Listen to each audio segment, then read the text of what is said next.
In the heart of the ancient city of Jerusalem, three strangers, a Jewish scribe, a Muslim scholar, and a Christian pilgrim, found themselves bound by an unexpected promise. Promise forged amid war, fear, and hope. What happened next would echo through centuries. Stay with me. The year is 1187. For nearly a century, Jerusalem has been under Crusader rule, a city simmering with tension. Now, the great Muslim leader, Saladin, has defeated the Crusaders at the Battle of Hattin, and his army marches towards the Holy City. Watching the approaching banners of war is Eliyahu ben Mordechai, a Jewish scribe living quietly in the Jewish quarter. He fears for his family, his people, and the home they've clung to under difficult rule. At the same time, Ibrahim al-Qudsī, a respected Muslim scholar, hears of Saladin's advance with a stir of hope. Could this be a chance for a more just city, one where all faiths are treated with dignity? And then there's Thomas of Antioch, a humble Christian pilgrim who has just arrived with his wife and child, seeking spiritual solace.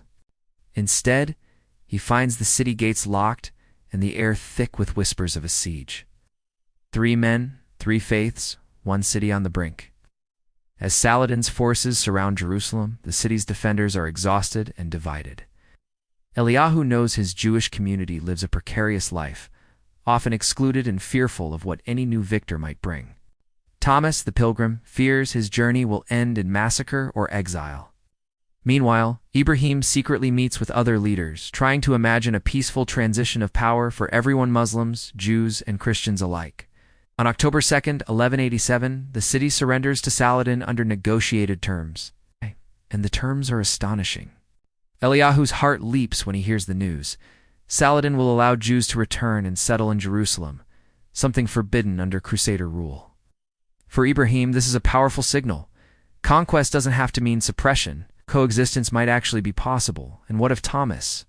He and his family are granted safe passage, with Saladin guaranteeing continued Christian access to their holy sites. One evening, Ibrahim finds Eliyahu teaching children in a small school. Eliyahu, Ibrahim says quietly, Jerusalem's future isn't just about who holds the walls, but about what we build inside them. Will you stay? Eliyahu hesitates. My people were banned, oppressed. I have to think of my children. Just then, Thomas arrives at the very same school. His pilgrimage is broken, his hope shaken. He asks for refuge. Without a second thought, Ibrahim welcomes him. Moved by this act of kindness, Eliyahu steps forward and offers Thomas and his family a place to stay with the Jewish community for the night. An uneasy truce among 3 strangers in a city holding its breath. Soon after, Saladin himself visits the Dome of the Rock in Al-Aqsa Mosque. But he also issues a decree. Christians will have free access to the Holy Sepulchre, and Jews are officially invited to live in Jerusalem once again.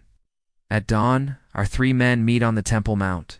They make a silent pledge to live in this new reality, to guard the fragile peace, to remember that the spirit of Jerusalem is not found in one faith alone, but in how these 3 faiths choose to treat one another. Years passed, the city would change hands again, but for that moment, a promise was made. Eliyahu resumed his teaching. Ibrahim continued his scholarship. Thomas journeyed on, forever carrying the memory of that dawn.